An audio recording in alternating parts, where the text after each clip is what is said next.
যে মমতা ব্যানার্জি একটা গরিবের বন্ধু, কৃষকের বন্ধু, এই রকম একটা চিন্তা ভাবনা করে আপনারা ভোট দিয়েছিলেন মমতা ব্যানার্জিকে। আমার এই আলু চাষিদের আলু চাষ প্রায় তুলে দেওয়ার জায়গায় নিয়ে চলে গেছে। একটা সময় বামফ্রন্ট সরকার পাট চাষ তুলে দিয়েছিল, আর এই মমতা ব্যানার্জি আজকে আলু চাষটা তুলে দেবার জায়গায় নিয়ে চলে গেছে। বামফ্রন্ট সরকার একের পর এক আন্দোলন করে পশ্চিমবঙ্গের যেসব বড় বড় জুট মিল কলকারখানা ছিল বন্ধ করে দিয়েছিল। আর মমতা ব্যানার্জি আমাদেরকে বলল আমি কৃষকের বন্ধু, আমি টাটাকে তাড়িয়ে আমি বড় হিরোইন হয়ে গেছি, আমি এখন কৃষকের বন্ধু। তাই তো, তা না হলে উনি তো বললেন অনিচ্ছুক চাষিদের জন্য আমি এই কলকারখানা আমি এখানে হতে দেব না। খুব ভালো, তাহলে চাষিদের বন্ধু আমাদের পেয়েছি। সত্যিই কি তাই? আজকে পশ্চিমবঙ্গ তথাই হুগলি জেলার যেটা হচ্ছে সব থেকে বড় চাষ আলু চাষ, সেই আলু চাষটাকে বন্ধ করে দিল এই মমতা ব্যানার্জি। যেতে দিল না আলু, বলে বাইরে আলু যেতে দেব না, আমার কলকাতার লোক আলু খাবে, একটু সস্তায় আলু খেতে হবে। তাই দিদি আলুটা বাইরে যেতে দিল না। আর সেই সব রাজ্যে আমার পশ্চিমবঙ্গ থেকে কিছু চাষিকে ভাড়াটে করে তুলে নিয়ে গিয়ে আর সেখানে আজকে দেদার আলু হচ্ছে, আর পশ্চিমবঙ্গের আলুর দরকার নেই। তাই চাষি তোমরা বাদ, তোমরা বাদ। এখন তৃণমূলের ধান্দাবাজ চলছে। সার নিয়ে যে কালোবাজারি হতো, তৃণমূল যখন এসেছে অন্তত পক্ষে সার নিয়ে আর কোনো কালোবাজারি হবে না। কিন্তু আমরা দেখতে পাচ্ছি কি প্রতি বস্তা পিছু সার সরকার যে টাকায় সার আপনাদের দিচ্ছে বা দেওয়ার কথা, আপনারা কি পাচ্ছেন? আপনারা তার থেকেও 300, 400, কোথাও 500 টাকা বেশি দিয়ে আপনি সার পাচ্ছেন। আর এই আলু বিক্রি করবার সময় আপনার আলুর দাম নেই।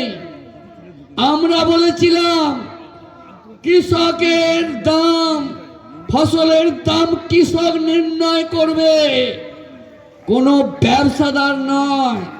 আমরা সেই মর্মে একটা আইন পাস করেও ছিলাম, কিন্তু আমার পশ্চিমবঙ্গে দেখছি কি না পাচ্ছে ধানের জন্য মূল্য, সহায়ক মূল্য, সঠিক মূল্য, আর না পাচ্ছে আলুর বাজারের দাম।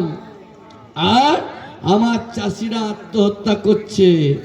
মমতা ব্যানার্জির সেই দিকে কোনো ধ্যান নেই। উনি জানেন যে কলকাতা শহরের মানুষ ওনাকে বাঁচিয়ে রেখেছেন, তাই কলকাতা শহরের মানুষকে সস্তায় কাঁচা আনাজ খাওয়াবেন, আলু খাওয়াবেন।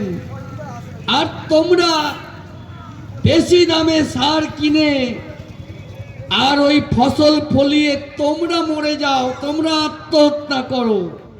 এই হচ্ছে মমতা ব্যানার্জির সরকার। বন্ধুগণ, আজকে এসআইআর হচ্ছে, আর এসআইআর হতে দেব না বললেন। কে বললেন? আমার দিদি বললেন যে এসআইআর হতে দেব না, আমাদের মৃত্যু, আমরা রাস্তায় অবরোধ করব। বুদ্ধিজীবীরা রাস্তায় নেমে পড়ল। কেন না? এসআইআর হতে দেব না।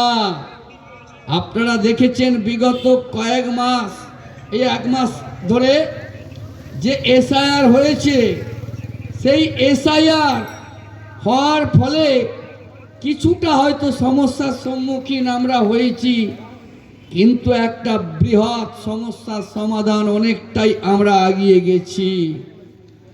কিরকম ব্যাপার? না এই এসআইআর আপনার বাবা কবে মারা গেছে, আপনার ঠাকুমা কবে মারা গেছে, আপনার দিদিমা কবে মারা গেছে, আর তাদেরকে ভোট দিতে আসতে হবে না।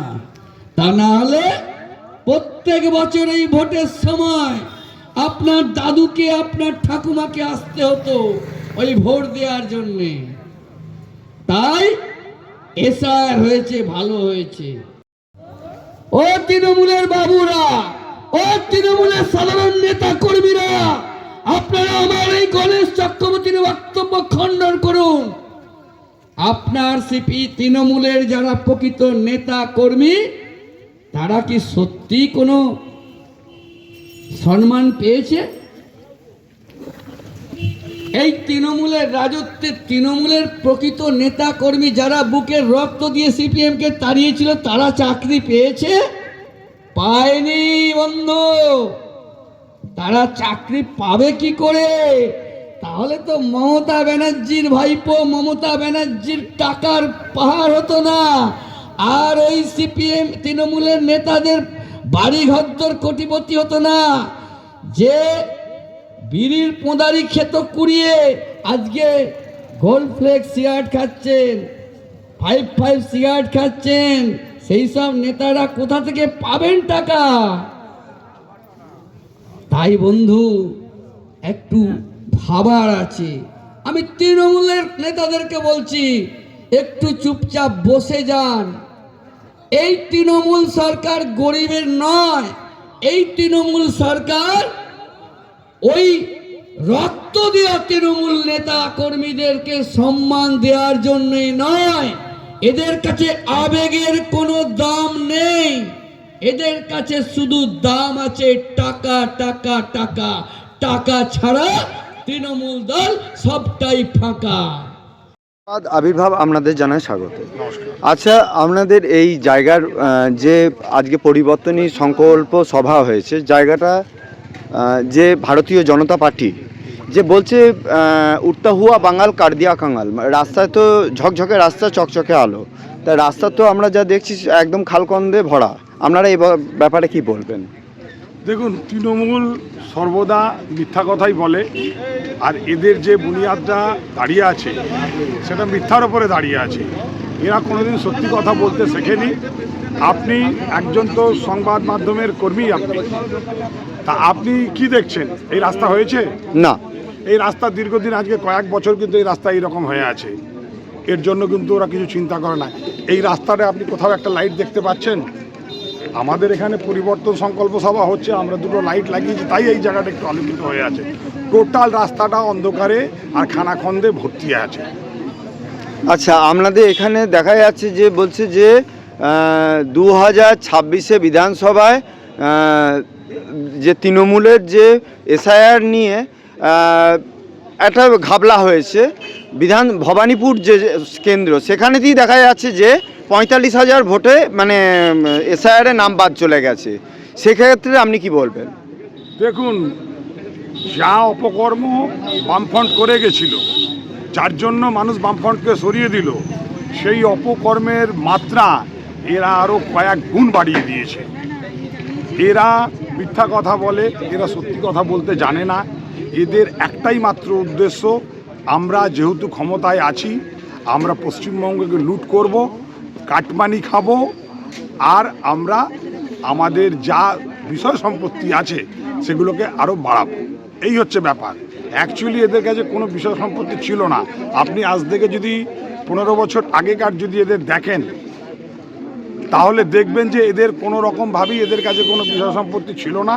এরা একবারে অতি দরিদ্র, হতদরিদ্র ছিল। এরা বিড়িটাও কেনার এদের পয়সা ছিল না। এরা রাস্তা থেকে বিড়ির পোদা কুড়িয়ে খেত, এখন তারা 5 সিগারেট খায়। সাইকেল একটা চড়ার মতো এদের ক্ষমতা ছিল না। একটা সাইকেলের মাঠগার্ড যদি ভেঙে যেত, সেই মাঠগার্ড লাগানোর পয়সা ছিল না। সেই লোকগুলো আজকে স্করপিও চেপে 25-30 লাখ টাকা দামের গাড়ি স্করপিও চেপে তারা ঘুরে বেড়াচ্ছে। চিন্তা করতে পারেন, এই দুর্বৃত্তদের কাজই হলো এটা। এরা কোনোদিনই মানুষের পাশে দাঁড়ানোর জন্য রাজনীতিতে আসেনি। এরা একমাত্র এদের উদ্দেশ্য হচ্ছে যে আমরা এখানে আসবো, লুটে পুটে খাবো, আর ঠিক তাই করছে ওরা। প্রথম দিন থেকে, যেদিন থেকে তৃণমূল সরকার এখানে এসেছে, যে দুর্বৃত্তরা যে গুন্ডারা এদের সাথে ছিল সেই সব গুন্ডারাই আছে, তারা আজকে গুন্ডার পদবি বদলে দিয়ে তারা নেতা হয়ে গেছে। আচ্ছা, আর একটা কথা আপনাকে জিজ্ঞেস করছি, এই তারকেশ্বর বিধানসভা কেন্দ্রে সায়নী যে একটা মানে বাবা দেবাদিদেব মহাদেবের ওপরে একটা কন্ডম লাগিয়েছিল বাংলা কথায়, সেই কন্ডমটা নিয়ে তাকেও এখন এমন জায়গায় পৌঁছে গেছে, সে নাকি এখন রাজ্যসভার মানে লোকসভার সাংসদদের মানে প্রতিনিয়ত কুরুচিকর মন্তব্য করছে, সে ব্যাপারে আপনি কি বলবেন? দেখুন, এই সায়নীর কথা যত কম বলা যায় ততই ভালো। এই আমাদের মানে হিন্দু ধর্মের সনাতন ধর্মের মেয়ে হয়ে যে মেয়েটি শিবের মাথায়, আমার মুখ থেকে ওইটা মানে আনতেও আমার মানে খারাপ লাগছে যে ওই শিবের মাথায় ওই ধরনের জিনিসকে ইয়ে করে আর করে সেটা আস্ফালন করে দেখায়, মিডিয়ার মাধ্যমে পোস্ট করে। এদেরকে বলার কিছু নেই, এরা এইগুলোই শিখেছে, এইগুলোই এদের কালচার, আর এরা এছাড়া কোনো দিন বাঁচবে না। এরা দুর্নীতি ছাড়া, নোংরামো ছাড়া কোনোদিন বেঁচে থাকতে পারে না। আপনাদের এলাকায় যে আলু চাষ, আজকে আলু চাষের চারিদিক দিয়ে দেখা যাচ্ছে যে ক্ষয়ক্ষতির জন্যে কেন্দ্র সরকার থেকে হয়তো অর্থ বরাদ্দ হয়ে আছে, পার্টিগত নেতাদের পকেটে, এক সম্প্রদায় নেতাদের পকেটে টাকাটা ঢুকে যাচ্ছে। তা স্বাস্থ্যসাথী কার্ড বা অন্যান্য কার্ডের যে টাকাগুলো বা কৃষক বন্ধু দিয়ে দেখবেন এই টোটোয় করে দেখা যাচ্ছে যে একাধিক মানে ওরা দেখাচ্ছে আমরা যে অনেক মানে উঁচু কাজ করে বেড়াচ্ছি, রাজ্যের মাননীয় নরেন্দ্র মোদী মহাশয়কে যে কুরুচিকরপূর্ণ মানে কথা বলছেন, সেক্ষেত্রে আপনাদের বক্তব্য কি? আর মতুয়া সম্প্রদায়কে একটা, মতুয়া সম্প্রদায় বলে নয়, হিন্দু মুসলিম জাতি ধর্ম নির্বিশেষে যে প্রত্যেক মানুষকে একটা মানে প্ররোচনামূলক কথা বলছে, সেক্ষেত্রে আপনাদের বক্তব্যটা কি? দেখুন, প্রথমেই আপনি আমাকে আলু নিয়ে প্রশ্ন করেছেন। আমাদের হুগলি জেলার অর্থকরী ফসল হলো আলু। আজকে আলুর ওপরে নির্ভর করে কিন্তু গ্রামগঞ্জ সুরক্ষিত হয়েছে, মাটির বাড়িগুলো সব পাকা বাড়িতে পরিণত হয়েছে, বা আমাদের বাড়িতে যদি কোনো বিয়ে দিতে হয় মেয়ের, তাহলে কিন্তু আমরা অপেক্ষা করে থাকি কখন আমাদের জমি থেকে আলুটা উঠবে, আমরা আলুটা বিক্রি করে আমরা কিন্তু আমাদের কাজ মেটাবো। কিন্তু আপনারা দেখেছেন যেদিন থেকে মমতা ব্যানার্জি সরকার এসেছে, এরা ব্যবসাকে, সমস্ত ব্যবসাকে ধ্বংস করেছে। তার সাথে সাথে আলুর যে একটা এত বড় বৃহৎ শিল্প ছিল, সেই শিল্পটাকেও আজকে কিন্তু ধ্বংসের মুখে ঠেলে দিয়েছে। আপনি দেখবেন এই এই এই আলু থেকে যে সমস্ত মানুষরা রোজগার করত, আজকে কিন্তু তাদের রোজগার বন্ধ হয়ে গেছে। যে চাষিরা এই আলু থেকে তাদের মুখে হাসি ফুটতো, তাদের কিন্তু আজকে হাসি কিন্তু ম্লান হয়ে গেছে, তারা কিন্তু কাঁদছে। আপনারা দেখবেন যখনই এখানকার আলুর দাম যখন বেড়ে যায়, মমতা ব্যানার্জি কী করেন, কলকাতার লোককে কম দামে আলু খাওয়ানোর জন্য আমাদের এখানে সমস্ত স্টোরগুলোর উপরে হামলা চালান আর বর্ডারগুলোকে আটকে দেন। বর্ডারগুলোকে আটকে উনি এখান থেকে অন্য কোনো রাজ্যে যেতে দেন না আলু। এটা কত বড় অন্যায় যে একটা যুক্তরাষ্ট্রীয় কাঠামোয় এই ধরনের, এটা কি করা সম্ভব? এক রাজ্য থেকে আরেক রাজ্যে আলু যাবে না? আর একাধিক স্টোর তো বন্ধ হয়ে যাচ্ছে, এই করতে করতে স্টোর বন্ধ হয়ে যাচ্ছে, ঋণগ্রস্ত হয়ে যাচ্ছে, স্টোরের মালিকদেরও অবস্থা খারাপ। ইনি একধারে প্রচুর ইলেকট্রিকের বিল বাড়িয়ে দিয়েছেন, আর এক ধারে মালিকদের উপর নানা রকমভাবে এনাদের যারা নেতা আছে তারা কাটমানি খাচ্ছে, জোর জুলুম করছে, তাদের কাছ থেকে পয়সা আদায় করছে। ঠিক আছে, এই বস্তা পিছু এরা মানে কাটমানি খায়। এদের কাজই হলো কাটমানি আর তৃণমূল, এটা দুটোই কিন্তু একই সমার্থক শব্দ। এরা একই বৃন্তে দুইটি ফুল, সিপিএম আর তৃণমূল, একদম এটা আপনারা যেটা বলতে চাইছেন তাই তো? একদম একদম এই হচ্ছে বিষয়। এবার এদেরকে যদি সরাতে হয়, এদেরকে যদি আমরা সরাতে না পারি, আগামী দিনে কিন্তু পশ্চিমবাংলার ভবিষ্যৎ কিন্তু অন্ধকার। আজকে বাবরি মসজিদের যে হুমায়ুন কবিরকে নিয়ে দেখুন, একটা সংখ্যালঘু সম্প্রদায় যে পরিমাণ টাকা দিচ্ছে, আমাদের হিন্দু ইউনিটি জোট নেই, সেই জোটটা বারবার মমতা বন্দ্যোপাধ্যায় বলছে যে হিন্দু ইউনিটি জোট নেই, না আছে আদিবাসী সম্প্রদায়, না আছে জেনারেল কাস্ট, না আছে মধ্যবিত্ত কাস্ট, না আছে সাধারণ মানে যে কোনো জেনারেল কাস্টের।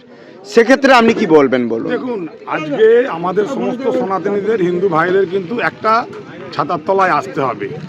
আর হিন্দুদের জন্য একমাত্র কথা বলে, ভারতবর্ষের বুকে বহু পার্টি আছে, একমাত্র বিজেপি কথা বলে। আজকে সনাতনীদেরকে তাদের নিজ ভূমিতে যদি পরবাসী না হতে হয়, তাহলে কিন্তু এই ছাতার তলায় আসতে হবে। একমাত্র বিজেপিই পারে সনাতনীদের, হিন্দুদের রক্ষা করতে। আর বিজেপির যেদিনকে ডবল ইঞ্জিনের সরকার আসবে, আপনারা দেখবেন দ্রুত গতিতে উন্নয়ন হবে। আর আমাদের পশ্চিমবাংলা চচ্চর করে এগিয়ে যাবে। আমরা শিক্ষায় আগে 2 নম্বর ছিলাম, এখন আমরা 33 নম্বরে যেয়ে পৌঁছেছি। 28টা রাজ্য, 8টা কেন্দ্রশাসিত অঞ্চল, তাহলে 36টা যদি টোটাল হয়, 36-এ আমরা 33 নম্বর অবস্থায় আছি। যদি আমাদের 100টা যদি রাজ্য হতো, আমরা দেখতেন ওই সেই 99 নম্বরে পৌঁছে গেছি। এদের কথা মানে আর কি বলবো, এদের কথা বলার মতো কোনো ভাষা নেই। আচ্ছা, আর আপনাদের এখানে যে তারকেশ্বরের রেল লাইনটা যে সংযোজন করা হয়েছে, এতে আপনারা কি মনে করেন যে উপকৃত হবেন? হ্যাঁ, অবশ্যই। এই দেখুন, আজকে ভবাদিঘির যে সমস্যা ছিল, ভবাদিঘির সমস্যা দীর্ঘ টালবাহানার পরে কিন্তু আজকে মিটেছে। আজকে ভবাদিঘির সমস্যা মিটে যাওয়ার ফলে আমাদের এইখানে আপনারা জানেন পাশেই তারকেশ্বর, এইখানে লোকনাথ মন্দির, তারকেশ্বর লোকনাথ মন্দির, আমাদের এই রেল।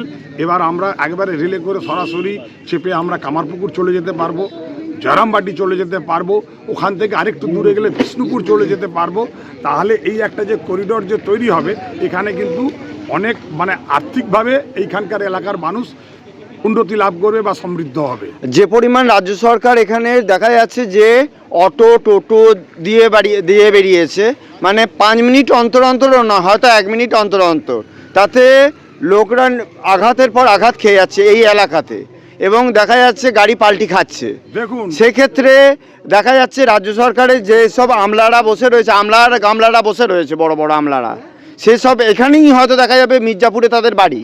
সেক্ষেত্রে আপনারা কি বলবেন? দেখুন, মির্জাপুরেই বাড়ি হোক, তারকেশ্বরেই বাড়ি হোক, আর পশ্চিমবাংলার যেখানেই হোক, এই সমস্ত নেতাদের কাজ কিন্তু সব নেতাদের এক। এরা কাটমানি, এরা দুর্নীতি করে, এরা মহিলাদের নির্যাতন করে, পার্টি অফিসে পিঠে বানানোর জন্য ডেকে পাঠায়। তা এদের কাজই হলো এই। এরা যতক্ষণ না এখান থেকে সরে যাচ্ছে, বাংলার কিন্তু মানুষের কিন্তু উন্নয়ন কিছুতেই সম্ভব নয়। ধন্যবাদ। আপনার নাম?